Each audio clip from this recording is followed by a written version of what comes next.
యేసుక్రీస్తు శక్తిగల నామంలో మీ అందరికీ శుభములు. ప్రియమైన దేవుని బిడ్డలారా, మరి ఎలా ఉన్నారు? గతించిన దినమంతా కూడా ఆయన రెక్కల నీడలో నిన్ను నన్ను మనందరినీ కాపాడి మరొక నూతనమైన దినంలో మనల్ని ప్రవేశపెట్టిన విధానాన్ని బట్టి మరొకసారి ఆయనకి వందనాలు చెల్లించుకుంటున్నామండి. మరి ఈ దినము దేవుడు మనకిస్తున్న వాగ్దానము కీర్తనల గ్రంథము 21వ అధ్యాయము 6వ వచనం. నిత్యము ఆశీర్వాదకారకుడుగా ఉండునట్లు నీవు అతన్ని నియమించి ఉన్నావు. నీ సన్నిధిని సంతోషంతో అతన్ని ఉల్లసింపచేసి ఉన్నావు. ప్రియమైన దేవుని బిడ్డలారా, మరి ఆదరణకరమైన వాగ్దానంలో ఆదరణకరమైన మాటలు ఉన్నాయండి. నిత్యము కూడా ఆశీర్వాదానికి వారసులుగా ఉండుటకు, ఆశీర్వాదానికి కారకులుగా ఉండుటకు మరి దేవుడు మనల్ని నియమించాడంటండి, ఏర్పాటు చేశాడంటండి. నిత్యము ఇంకా ఆశీర్వాదాలు మనం పట్ల అలా కుమ్మరిస్తూనే ఉంటాడండి. మరి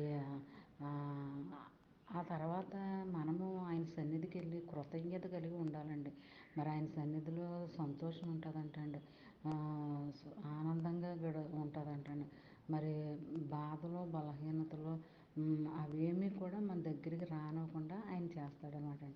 ఎప్పుడంటే మనము ఆజ్ఞానుసారంగా వాక్యానుసారంగా నడుచుకున్నట్లయితే ఇవి మన జీవితంలో మరి దేవుడు అనుగ్రహిస్తానని మాట ఇస్తున్నాడు అనమాట.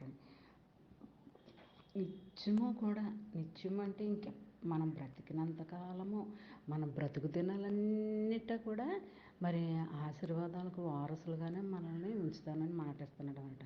అలాంటి ఆశీర్వాదాలు నువ్వు నేను మనందరము, మన బిడ్డలు కుటుంబ సభ్యులు అందరం కూడా దేవుని యొక్క ఆశీర్వాదాలు మన మీద, మన బిడ్డల పైన, మన తరతరాలకి ఎప్పుడు ఉండేలాగా మనము జీవించాలన్నదే ఆయన కోరిక.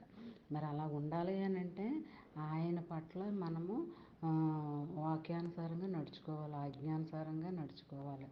మరి ఇంకా చూసినట్టయితే మరి నిత్యము కూడా ఆయన్ని సంతోషపెట్టే వారంగానే మనం ఉండాలి. మరి ఆయన్ని దుఃఖించే వారంగా మనం ఉండకూడదు. అలాంటి దీవెన ఆశీర్వాదాలు నువ్వు నేను మనందరము పొందుకోవాలని కోరుకుంటూ, ఆమేన్. God bless you.